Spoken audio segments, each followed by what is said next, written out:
본격적으로 이적 시장이 시작을 했는데 이강인 선수가 여러 팀들의 제안을 받고 있다 라는 이야기가 나오고 있습니다. 아무래도 파리 생제르맹이 나폴리와 많이 엮여 있잖아요. 오시멘이라던가 흐비차 이런 이름들이 이제 파리 생제르맹이 노리는 이름들 중에 하나인데, 이제 아무래도 음바페가 나갔으니까 음바페가 나간 만큼 좋은 선수를 데려오겠다 이런 거잖아요. 그런데 이탈리아의 아주 신뢰도가 높은 디 마르지오에서 어떤 이야기가 나왔냐면, 오시멘의 영입을 지금 파리 생제르맹이 추진하고 있는데 지금 파리 생제르맹은 선수를 포함한 이적을 노리고 있다라는 얘기가 나왔습니다. 나폴리가 오시멘의 미래와 관련해서 이번 이적 시장에 중요한 일들을 할 수가 있습니다. 그리고 불과 몇 달 전에 오시멘이 시즌이 끝나면 나폴리를 떠나고 싶다는 것을 암시하고 있었죠. 그렇기 때문에 지금 떠날 가능성이 높은데, 이 오시멘을 가장 크게 노리고 있는 팀은 파리 생제르맹이다. 그런데 여기서부터가 이제 중요한데, 오시멘의 에이전트가 어제 파리 생제르맹에 있었습니다.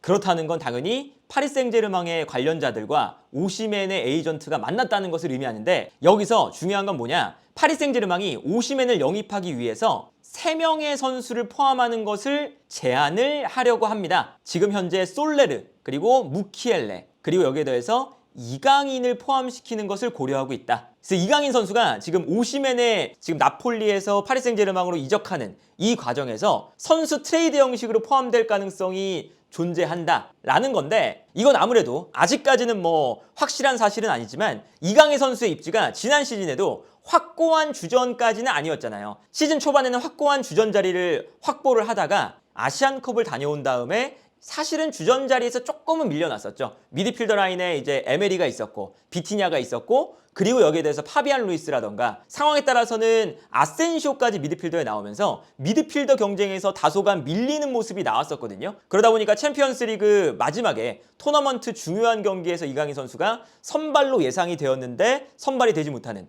이런 경우도 많았었죠. 그러다 보니까 지금 이강인 선수가 확고한 주전 자리를 차지하지 못한다면 다른 팀들도 노릴 수 있지 않을까, 이런 이제 이야기들이 하나씩 나오고 있는 거예요. 그래서 오시멘에 대한 이야기도 나왔지만 동시에 어떤 이야기도 나왔냐면, 파리 생제르맹은 프리미어리그 익명의 클럽에서 이강인에 대한 7천만 유로의 제안을 받았습니다. 하지만 파리 생제르맹은 이 제안을 거부를 했습니다 라는 이야기가 나왔습니다. 이게 푼 메르카토라는 곳에서 나온 이야기인데, 푼 메르카토에서도 신뢰도가 있는 기사가 나올 때가 있고 신뢰도가 없는 기사가 나올 때도 많아요. 이제 그렇기 때문에 이것을 정말 진지하게 볼 수는 없겠지만, 이강인 선수의 이적료가 일단 1,000억이 넘게 이야기가 나왔다라는 건데, 이제 아무래도 이적료가 너무 크다 보니까 이 소식이 그렇게까지 신뢰도가 높아 보이진 않는 상태입니다. 이렇게 오시멘의 이적 관련이나, 그리고 이렇게 루머가 이강인이 팀을 떠날 수도 있다 라는 얘기가 나오고 있잖아요. 이것은 결국 이강인 선수가 다음 시즌에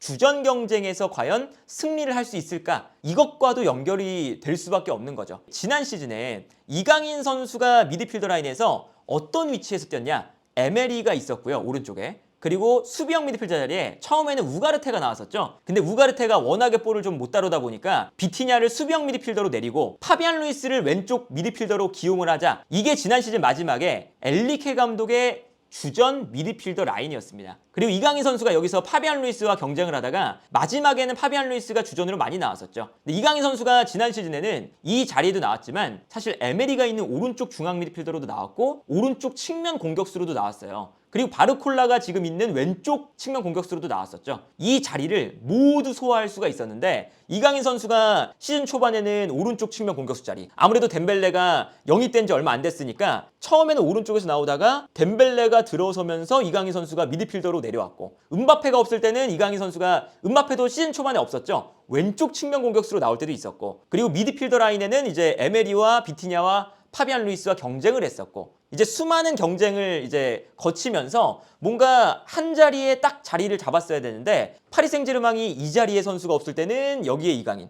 반대편에 없을 때는 이강인, 이러다 보니까 너무 여러 위치에서 뛰면서 어느 한 자리에 확실하게 뿌리를 내리는 것은 좀 실패를 했다고 봐야겠죠. 아무래도 뭐 아시안컵이 있었으니까 이제 빠진 공백기도 감안을 해야 된다고 하지만, 이강인 선수가 다음 시즌에 그렇다면 파리 생제르맹에서 시즌 초반부터 다시금 주전 경쟁에서 우위를 점할 수가 있느냐? 이제 파리 생제르맹이 이번 시즌에 우가르테가 떠날 가능성이 높다는 이야기가 나옵니다. 그래서 우가르테가 만약에 떠나게 된다면 수비형 미드필더 자리에 이제 비티냐 혼자 남게 되죠. 근데 이 자리에도 비티냐가 볼을 정말 잘 다루고 너무나 잘해줬지만 비티냐도 어쨌든 수비형 미드필더보다는 약간은 앞쪽에서 뛰는 선수예요. 비티냐가 수비형 미드필더로 이제 이렇게까지 많은 시간을 소화한 건 지난 시즌 파리 생제르맹이 처음이거든요. 약간 높은 지역에서 박스 투 박스 미드필더, 공격형 미드필더 내지는 미드필더 라인에서 볼을 순환시켜주는 그런 플레이를 잘하거든요. 그러다 보니까 비티냐를 한 칸 올리고 수비형 미드필더 자리에 요 자리에 주앙 네베스나 이런 이제 수비형 미드필더 같은 자원들을 영입하고 싶어 한다. 그게 지금 현재 엔리케 감독과 파리 생제르맹이 계획하고 있는 이적 시장이다라는 얘기가 많고요. 그렇게 되면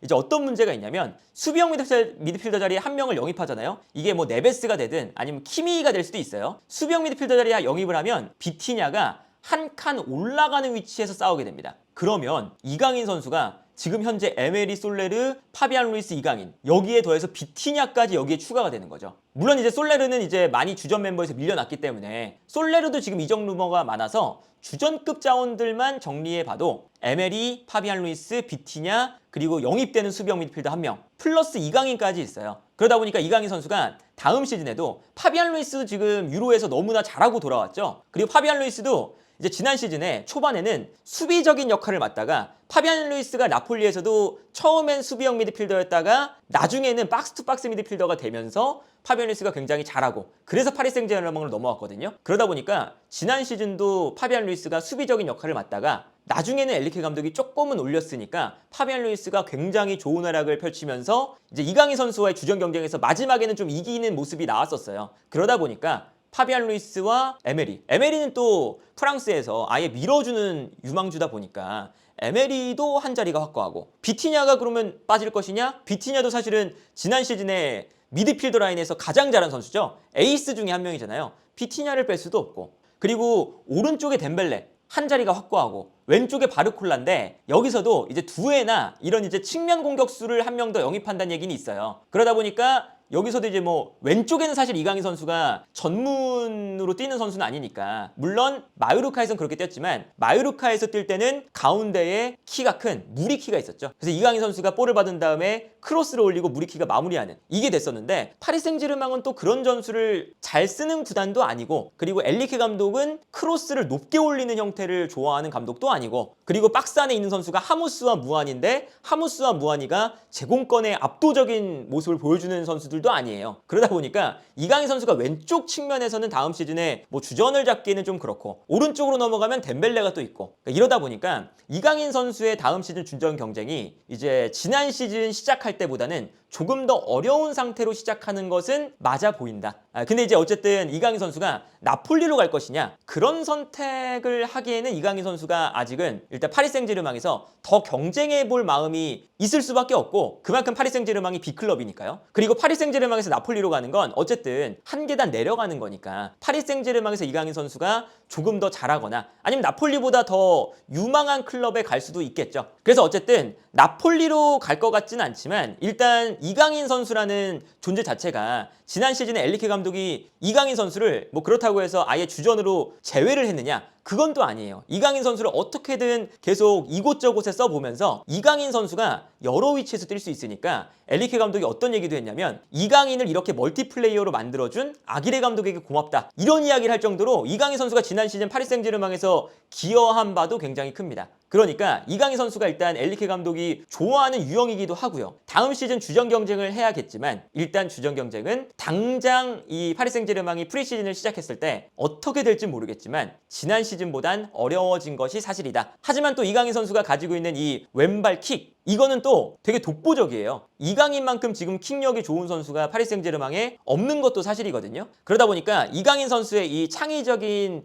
플레이, 패스를 찔러줄 수 있는 능력 어쨌든 뭐 측면 공격수 자리에 음바페가 떠난다면 그 자리에 뭐 누가 뭐 들어온다. 뭐 오시멘이든 뭐 흐비차든 뭐 두에든 이런 선수가 들어오면 패스를 찔러줄 수 있는 선수가 어쨌든 필요한 거잖아요. 그래서 지난 시즌에 음바페가 뛰고 이강인이 패스한다. 이게 꽤나 잘 통했었던 거고요. 그런 걸 생각을 해보면 다음 시즌에 이강인 선수가 가지고 있는 이 강점을 잘 살려서 파리 생제르맹에서의 경쟁도 살아남을 수 있으면 좋겠고 그리고 덴벨레가 지난 시즌에 너무 잘하긴 했지만 어쨌든 덴벨레가 부상 빈도가 높은 선수라서 이강인 선수가 좋아하는 오른쪽 측면 공격수 자리에서도 분명히 이강인 선수에겐 기회가 오지 않을까. 그리고 이강인 선수가 오른쪽 측면에서 볼을 잡았을 때 뒤에 하키미가 있으니까 이강인이 들어오고 하키미가 올라온다. 혹은 이강인이 벌려주고 하키미가 침투할 때 하키미에게 스루 패스 넣어주는 이런 이제 조합들이 지난 시즌에 상당히 좋았었거든요. 그리고 이번 시즌은 가장 중요하게 아시안컵이 없다 보니까 아시안컵이 지난 시즌에 있었으니까 꾸준하게 이강인 선수가 한 시즌을 풀로 적응하면서 뛰기에는 좀 무리가 있었어요. 그렇기 때문에 이번 시즌에 파리 생제르맹에서는 한 시즌을 온전히 다 소화를 하면서 팀에서 본인의 입지를 잘 다져나갈 수 있는 그런 시즌이 됐으면 하고요. 물론 이제 뭐 이강인 선수의 이적설이 나중에도 나올 수가 있겠지만 이강인 선수가 어떤 구단에서 관심을 받고 있는지 이런 것들도 우리가 흥미롭게 지켜보면 되지 않을까 싶네요.